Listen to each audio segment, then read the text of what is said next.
Raywat Deonandan, epidemiologist at the University of Ottawa. Thank you so much for being with us. Thank you for having me. What are your thoughts on the numbers we're seeing here in BC, elsewhere in the country, seeing these hospitalization numbers rising? It's kind of what we projected weeks, if not months ago. This third wave was going to be the worst wave and possibly leading to a fourth wave, knock on wood. So we're right where the modeling said it would be, and we're in the thick of things. We're not plateauing anytime soon. The only way out of this is to restrict transmission, to slow down the speed at which the disease spreads, to give us time to vaccinate. That's the only way to save the healthcare system at this point.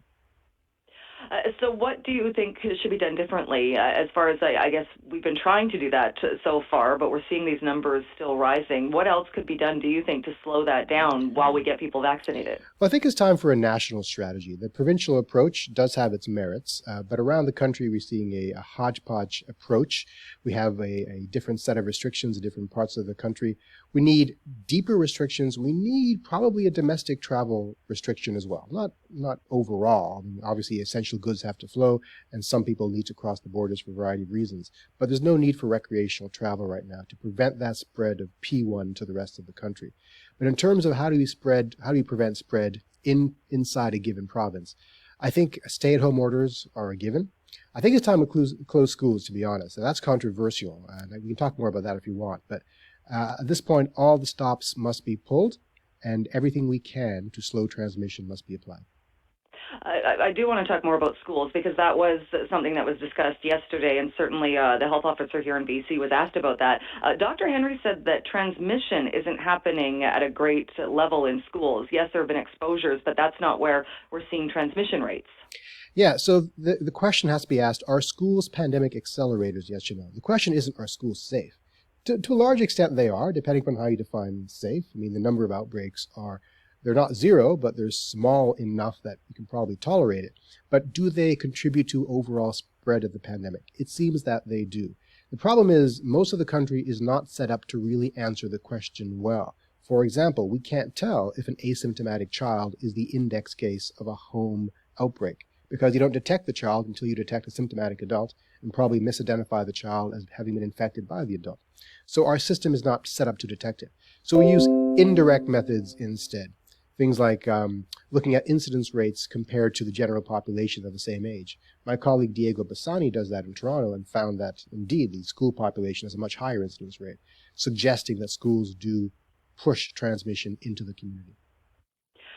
What about testing, or what role could testing play in that? When you mentioned there may be an asymptomatic child that maybe is patient zero in a case like that, but if we're not testing, how do we ever know? Exactly. So we have to do what's called active surveillance. Passive surveillance is what we usually do. We let people who are symptomatic come to the hospitals and testing centers, present themselves, we test them, and that goes into the logbook. Active surveillance is when we hunt down the virus. We hunt down the cases by doing asymptomatic testing. We can use our rapid testing capacity to great purpose in this way. And this is being done in some parts of the country, but not at scale and not systematically enough. We could use rapid testing to keep things open, frankly. We could have done this earlier in the pandemic, and I'm not sure why we haven't invested more capacity to that end. I do have some ideas about why we didn't do it, but we could still do that. But yes, asymptomatic testing is a must at this point. Why do you think we didn't do it? Because there's confusion about how to use rapid tests. They are imprecise, they have a high false negative rate, and there's concern that that will cause confusion in the system, and people will test negative and assume they actually are negative and walk around and be infectious. But as we see in other countries, like the UK, where rapid testing is used all the time, so long as it's paired with appropriate administration and really good public education about the limitations of the test, it can be used quite well. Because even early on, a few months ago, we were talking about rapid testing, and this was before we saw vaccinations in long-term care, but there was some modeling. The numbers showed that it's not perfect, like you said, but if we had done rapid testing, it could have cut down outbreaks in long-term care facilities anywhere from 45 to 55%, which seems like that's better than nothing. Absolutely, and it's a cheaper solution. Look, some countries like Slovakia rapid tested the entire country over the course of 2 weekends and managed to get their case down that way. Because if you can get a sense of who's positively infected and have them stay at home, the rest of society can keep on moving to some extent. Now, it's probably too late to use that strategy now. We're in the depths of crisis, so we have to pull out all the plugs to slow transmission. And when the caseloads come down, then we can use rapid tests to keep things down while we vaccinate at scale to get us out of this once and for all. When we talk about the variants, the P1 variants, the B117, at this point, I know in BC the strategy has changed a bit in that it's just rather than testing every case to see if it's the variant, there's kind of an assumption made, may as well assume that that's what it is. Does it matter, do you think, if we're testing and defining each case whether or not it's a variant, or do we just assume at this point it probably is? It's a good question. My first thought is it probably doesn't matter in terms of what you need to do right away. It does matter in terms of your long-term planning. And by long-term, we're talking about weeks here, not years or months. So it matters gauging the spread from one part of the country to the other so that we can harden the system. It also matters because how we project how well the vaccines will do is impacted by which variant is prevalent, because the variants have different efficacy scores when it comes to vaccine usage.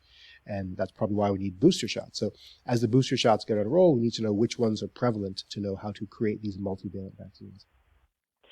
Booster shots is something, too. I think people who are feeling fatigue, which is probably just about everybody, it's kind of the last thing people want to hear. We kind of want to think we're going to get out of this. Vaccinations are going to get us to the other side. Now we're talking booster shots. I think it kind of gives people the ideas or the question, are we ever going to be out of this? That's the wrong way to think about it. Booster shots are our path to absolute normality. So it's lining up once a year to get a shot in the arm so that everything else goes to normal seems to me a very low price to pay. So we should be happy that booster shots are going to be part of our future. And frankly, it'll be probably annually for a few years and then maybe peter off after that. This is not interminable. But we have booster shots every year for the flu vaccine. You get booster shots for the MMR vaccine in some cases. So this is not something that's unfamiliar to us in general. We do have updated vaccines in our regular public health portfolio.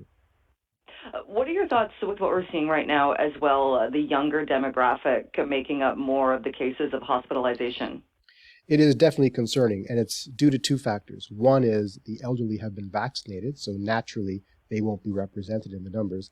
And the second is the new variants appear to be more transmissible overall, therefore more transmissible amongst young people. It looks like with young people, you're about twice as likely to get one of these new variants, about 1.6 times more likely to be hospitalized, and possibly 1.6 times more likely to die. But remember, a young person has a small baseline risk to begin with, so double a small number is still a small number.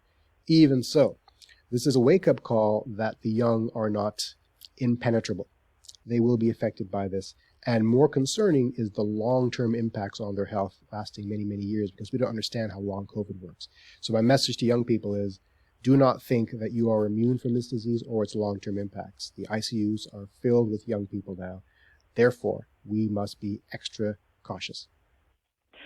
People in BC are being told to cut your social contacts back to 40% that were currently around 55, 65%. Do you think that's a good strategy, or will that make a difference? It makes a huge difference. Look, the reason that lockdowns work is it's just a disincentive for human behavior. What human behavior? Human behavior of seeking social contacts. If you can't go to work, you can't contact your coworkers. If you can't go to school, you can't be in contact with your colleagues at school. So if you do this voluntarily, then we limit the need to have the government impose these restrictions on us. This is all about reducing our individual exposures. The disease doesn't magically appear in your house. Someone brought it there. Right? So yes, this is the one thing that absolutely will work if we all get on board with it. All right. Raywat, thank you so much for joining us and for talking about this morning. Appreciate it. Thank you very much.